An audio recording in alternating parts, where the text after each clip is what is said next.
A Day in My Life in Tehran, Iran. Hari dimulakan dengan tipikal sarapan di Iran.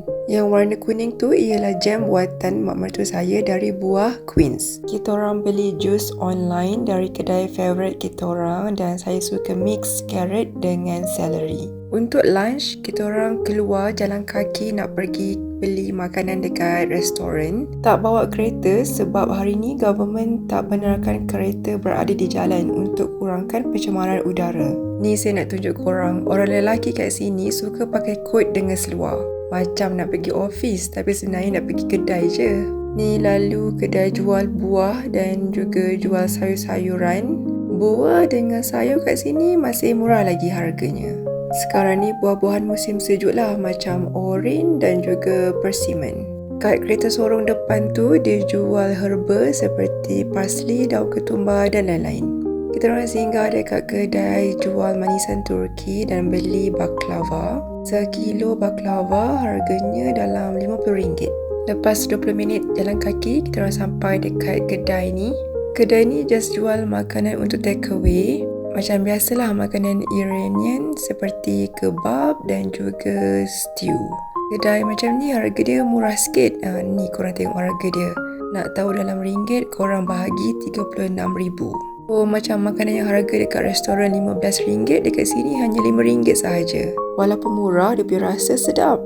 Ni kita orang dah sampai rumah, masuk kat dalam saya baru perasan ada bunga-bunga ni. Rupa-rupanya ada jiran baru meninggal dan jiran-jiran lain bagi bunga ni sebagai tanda takziah.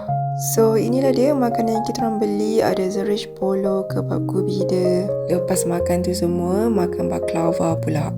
Macam biasalah kan, trip ke Iran ni dia macam trip untuk makan. So korang memang akan nampak banyak makanan je lah kat saya punya vlogs. Ni waktu petang pula saya makan buah. Yang ni buah orange berdarah, blood orange. Then waktu malam kita orang keluar. Malam ni tak jam sebab tadi siang kan dia dah letak restriction tu, so tak ramai orang yang keluar dari rumah. Kita orang pergi ke sana shopping complex untuk brisk walk je sebenarnya, sambil cuci mata. Yang ni kedai steak yang paling popular dekat Tehran. And then husband saya pergi beli kopi. Taklah dia tu malam-malam pun nak minum kopi, addicted sangat. Dan sebelum balik, kita orang beli sandwich dekat sini, Bahama's. Untuk tahu harga dia, korang bahagi RM36. Yang menarik perhatian saya, ada nama sandwich tu Indonesia. Suka-suka hati dia je letak nama Indonesia, padahal bukan rasa Indonesia pun. Anyway, lepas tu kita orang terbalik lah.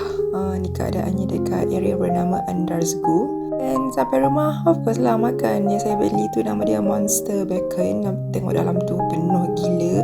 Ada cold cuts, ada chips, ada sos, sangat-sangat sedap. So macam tu lah cerita saya hari ni dekat Tehran. Malam ni dijangka salji akan turun. So tunggu update saya untuk esok ya. Bye.